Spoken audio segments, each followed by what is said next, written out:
let's now talk about this topic, that is thermodynamics of reduction process. Thermodynamic principles involved in the reduction process in metallurgy. I told you metallurgical operation involves reduction as one of the most important steps.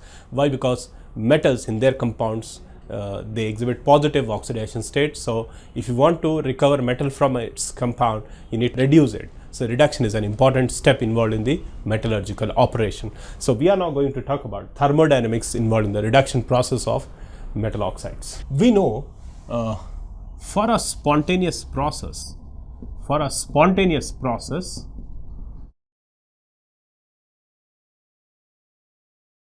delta G must be negative. Any process whose delta G is negative will be a spontaneous process. And we know that delta G is given by, this is Gibbs-Helmholtz equation, delta G equals to delta H minus T delta S. This is Gibbs-Helmholtz equation which gives relationship between these thermodynamic parameters. Now, what is delta G? Delta G is change in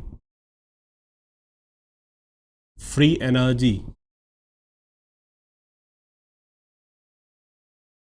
What is delta H?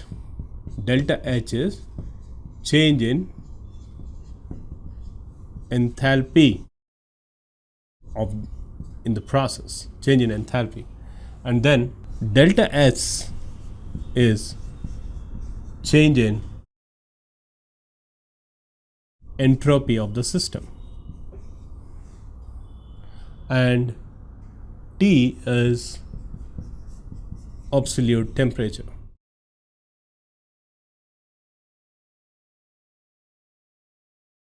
This is how they are related. Delta G is equal to delta H minus T delta S. And we know that for a process to be spontaneous, delta G must be negative.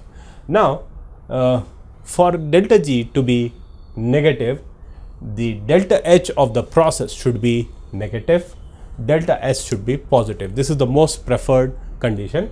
Change in entropy should be positive and change in enthalpy must be negative. That means the reaction should be exothermic and it should involve increase in entropy of the system. Then it is a guaranteed spontaneous process. Suppose for a process, if delta H is negative and delta S is also negative, it means that this tends to make the delta G negative and this tends to make the delta G positive. So if such a process is spontaneous, then it is said to be driven by enthalpy. There are processes which are driven by entropy. There are processes which are driven by enthalpy. There can be a process which is driven by both entropy as well as enthalpy. If delta H is negative, delta S is positive, then the sign of delta G will be largely decided on the basis of temperature. By changing temperature, it is possible to make delta G negative or less negative or maybe positive. Once it becomes positive, then the process becomes non-spontaneous. The forward process becomes non-spontaneous. The reverse process will take place. We are going to apply this to metal oxide formation and try to find out, try to look at the various applications of it. Consider this reaction.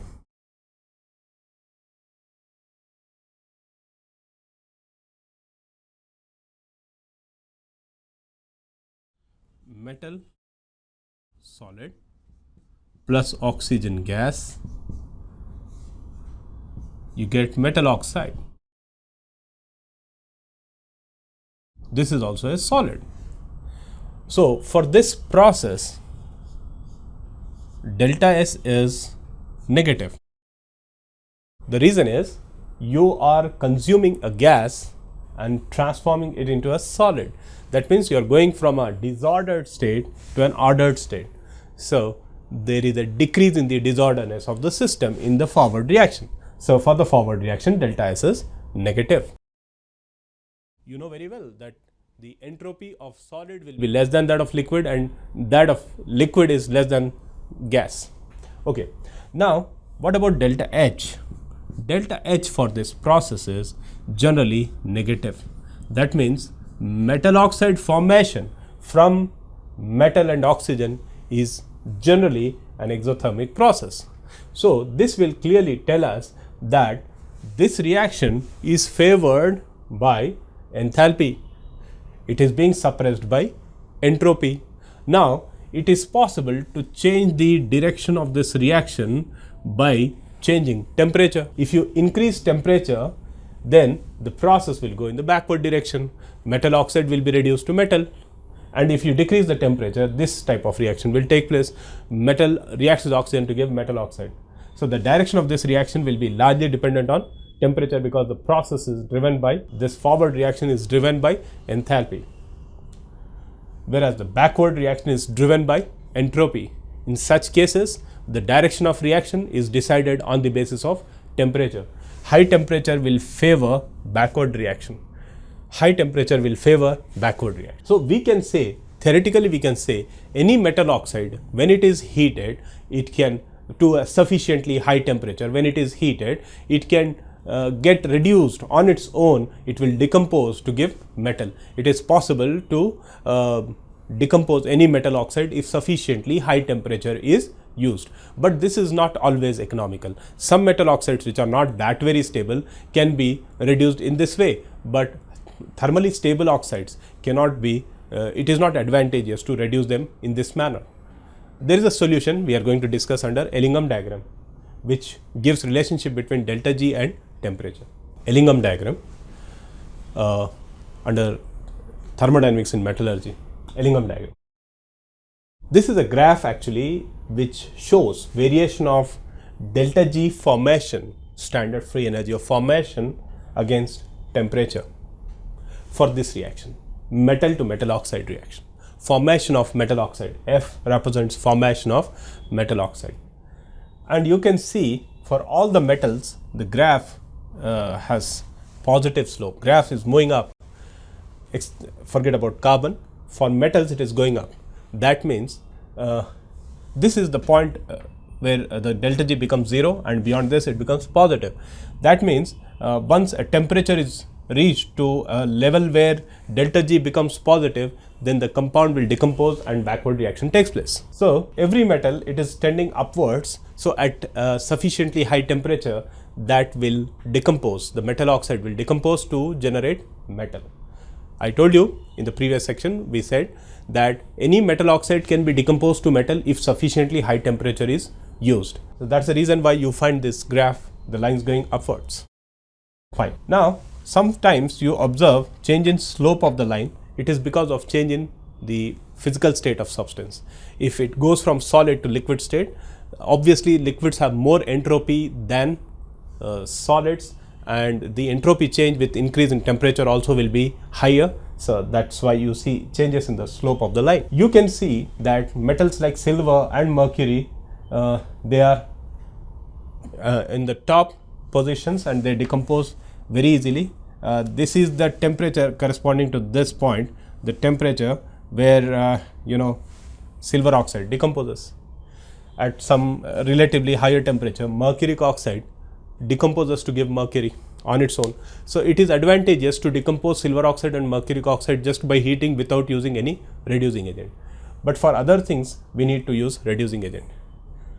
Now, the line for nickel is above iron. That means the delta G for the formation of iron is relatively more negative than the delta G formation of nickel. That means if iron and nickel both are present, if you pass oxygen, Fe will prefer forming oxide rather than nickel. So Fe has more tendency to form oxide than nickel. So for active metals, you find active metals with a higher negative delta at the bottom and less active metals at the top. You find more active metals in the bottom and less active metals on the top. And any metal which is at the top position has less tendency to react with oxygen than any metal which is present below it. Or you can put it in this way, a metal can reduce another metal oxide if it is present below it in the Ellingham diagram.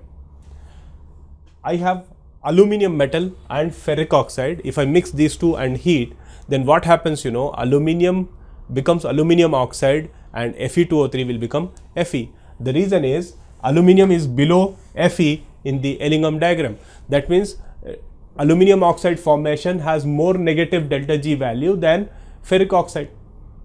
So it becomes a coupled reaction. Decomposition of ferric oxide is non-spontaneous at a low temperature. Formation of aluminum oxide is spontaneous at the same temperature. So if you mix these two, the spontaneous process which has more negative delta G value will make the non-spontaneous process become spontaneous. It's a case of coupled reaction. So one very important thing you should know is a metal can reduce other metal oxide if it is present below it in the Ellingham diagram, because the delta G for formation of its oxide will be more negative than the metal which is present above it in the Ellingham diagram. So this diagram will help you what reducing agent can do a particular type of job. Look at these two cases. This is for aluminum, this is for magnesium. So you can clearly say that the tendency for magnesium to form magnesium oxide is more, it has more negative value of delta G than aluminum becoming aluminum oxide. But this is up to a particular temperature, somewhere around 1700 degrees Celsius. And beyond this temperature, aluminum has more tendency to form oxide than magnesium. Or I can put it like this, magnesium can reduce aluminum oxide to aluminum up to this temperature. And beyond this temperature, it is the aluminum which will reduce magnesium oxide to magnesium. And the graph for carbon is coming down. It means that at sufficiently high temperature, carbon can cross any metal present in the Ellingham diagram. So carbon can reduce most of the metal oxides to metal and itself gets oxidized to carbon monoxide or carbon dioxide. We'll see later. So this is the description of Ellingham diagram. I'll separately draw the graph for carbon and try to show you something important. Look at this graph. I would like to explain you use of carbon or carbon monoxide as a reducing agent in metallurgy with the help of this graph. Now what you realize is carbon can get oxidized in two ways. Carbon can become carbon dioxide or carbon can get oxidized to carbon monoxide. Now whether it becomes carbon dioxide or carbon monoxide, it all depends upon the delta G value at that particular temperature. Look at this case. This is the graph. Look at the equation first. Carbon solid is combining with oxygen gas and giving rise to carbon dioxide gas. So in this reaction, what we see is 1 mole of gas is being consumed and 1 mole of gaseous product is being formed.